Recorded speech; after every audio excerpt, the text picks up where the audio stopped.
And then Peng, what about in China? I mean, what's your view on the kind of on the stock situation at the minute? And then how will that stock situation impact buying in the run up to Chinese New Year? And can the volumes in stock get absorbed by the market? And of course, we expected that there is a big inventory in China.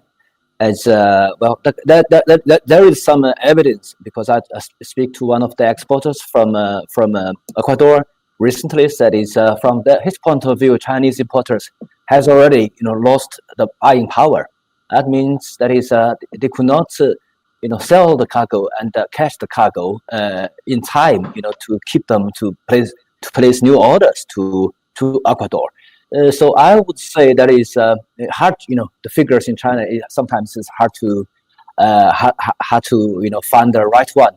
But I know that is in China there are inventories back to last November, and when it was a very high price than today, and July, August is not September, a little bit different. July, August, September, I should say, is not a traditional peak season. Normally, it starts from the October, and actually, the major part of the sales also, achieved through the last, I should say, November, December, January, just before the Chinese New Year. And if there is no further negative news on the Vietnam, which I feel more or less it will be possible, to think in a very positive way, because for quite a few, I think 2 or 3 weeks, we did not hear any negative news on these COVID-19 issues from the Vietnam or from the other seafood species. So it might be a good sign that is maybe Chinese government also want to lose a bit, control, not to interfere too much to the market. So if this is the case, I believe that is the current inventory will be absorbed by the Chinese market, say end of this year or latest Chinese New Year period. Yeah. And do you think purchases by Chinese buyers will be happening on the scale that has happened kind of earlier in the year and last year, or do you think that kind of Chinese imports will tail off somewhat because there is this big stock to work through as well, or do you think that imports will continue? Will consumption grow and imports continue to grow? Well, very much depending on which section the importers focusing on.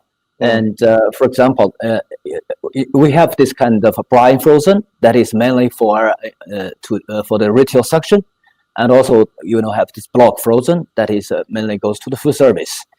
And as of today, we observed that is restaurant channels is moving faster than what expected. Actually, we believe that can be getting even better in the next few months.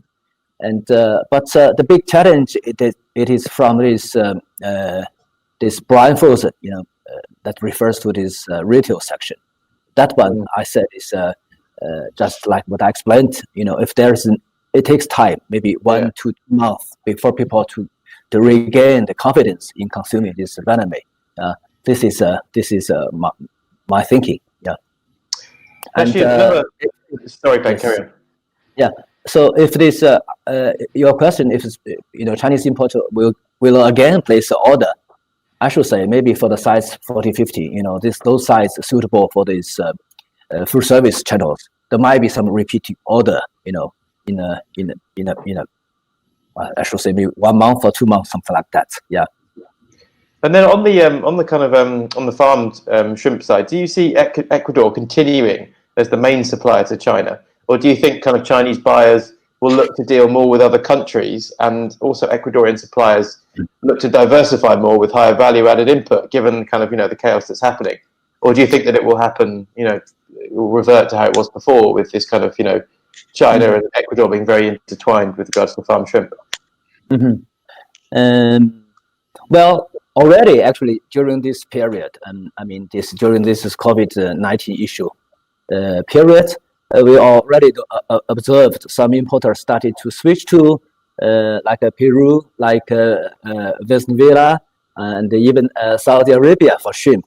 It just want to find a different origin from the Ecuador, because it's the label is on Ecuador shrimp anime, and yet I do not see there will be change the general supplying situation, because Ecuador, as per the figures last year, 2019, it was around 45% of the anime in market share supply to China, and over the years, Ecuadorian anime has already laid down a very solid foundation with their good name, taste, and affordable price. And I mean, this year is really something that is nobody in industry expected, but with the lower price, there might be also some positive issue happen. Means that is people are will be maybe consuming more venom shrimps, because lower price, affordable price. So my thinking that is, if there is no force majeure, I can only say it's force majeure, because sometimes something happened. So I trust the demand will be only increase in the long run for the demand of this anime from Ecuador.